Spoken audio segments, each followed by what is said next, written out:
So I thought for our writing prompt today, we would talk about rocks. I have a book review coming up about a book about rocks. So I thought in honor of that, I would do a writing prompt about a rock.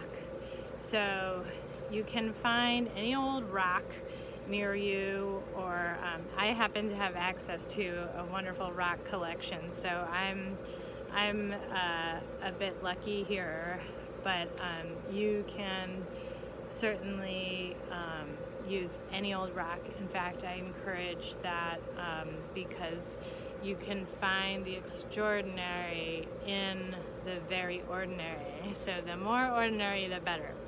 But find a rock, any old rock, and just write about it. Write descriptively about this rock. And also, let's do the embodiment practice with this as well. So imagine the journey that this rock has gone through. So do a little descriptive writing and then embody the rock. Imagine, was it grabbed by a glacier? Was it smashed by compression of tectonic plates? Did it explode out of a volcano?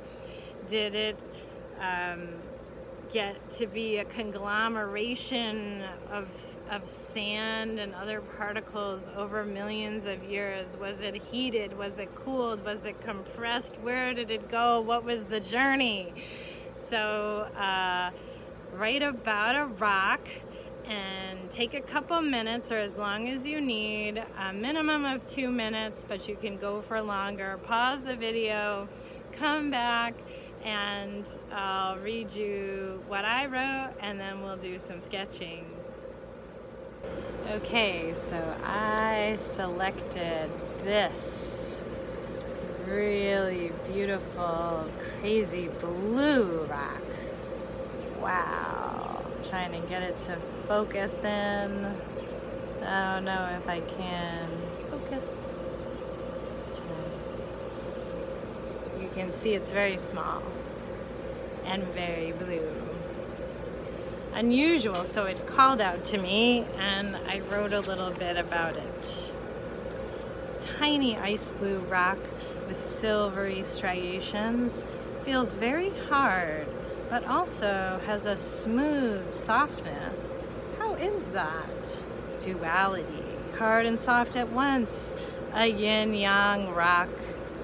The blue is startling. What mineral gives it this glacier blue color? I don't think it could be cobalt, but I don't know of many things that are this blue as rocks, so maybe it is. It is a tiny fragment, as big as my pinky nail. How did it get here? Let it tell you its story itself. Here's the embodiment. I was compressed, melted, united with bands of silver.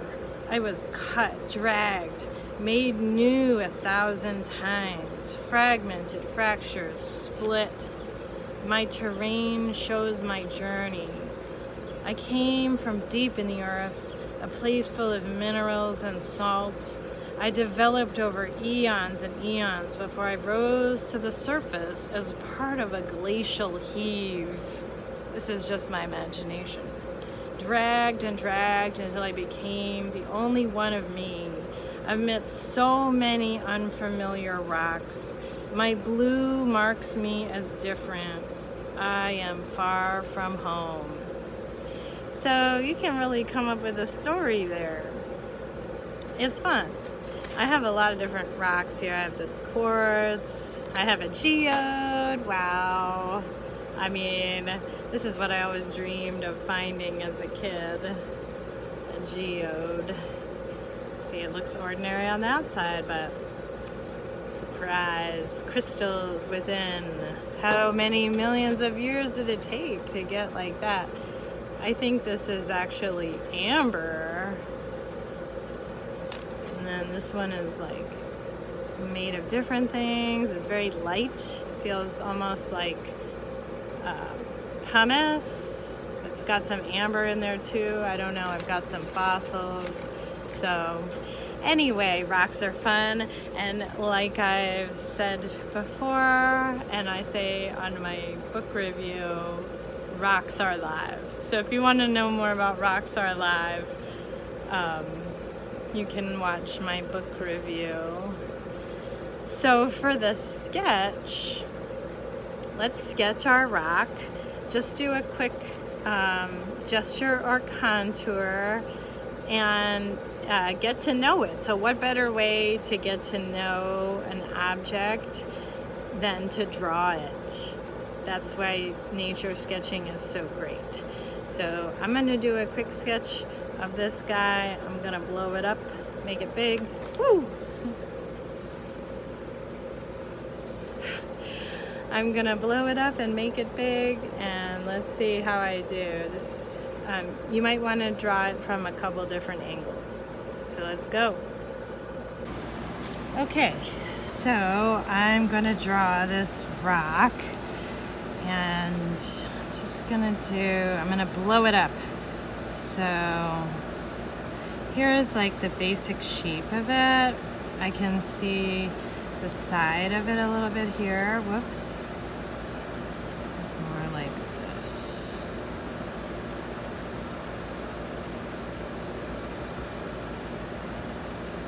And it kind of has like some terrain. It's hard to draw a rock.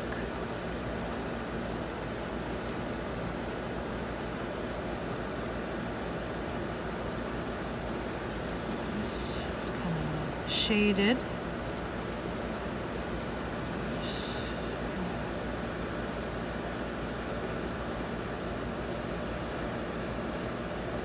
There's like a bit of an indentation there, and then the one's kind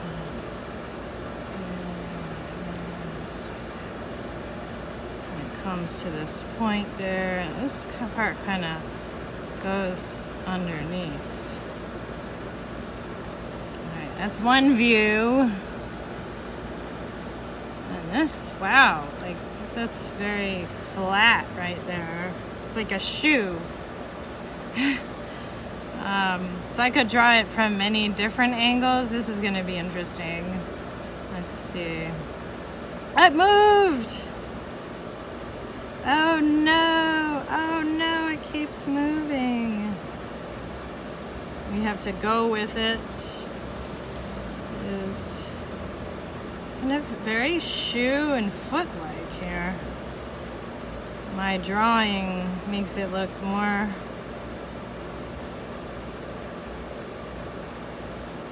that's interesting.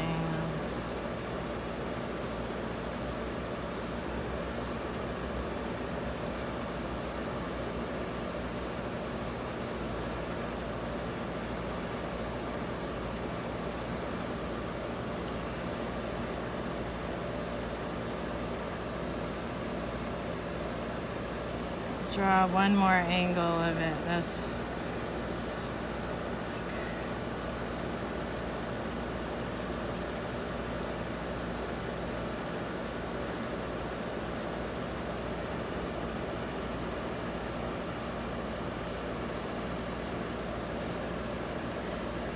So.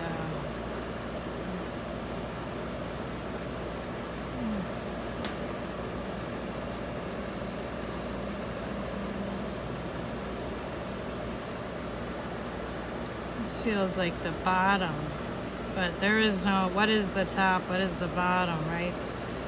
So, rock. 3 angles. There you go. I could really do it from even more angles. But that's all I have time for. It's 3. How many angles can you do?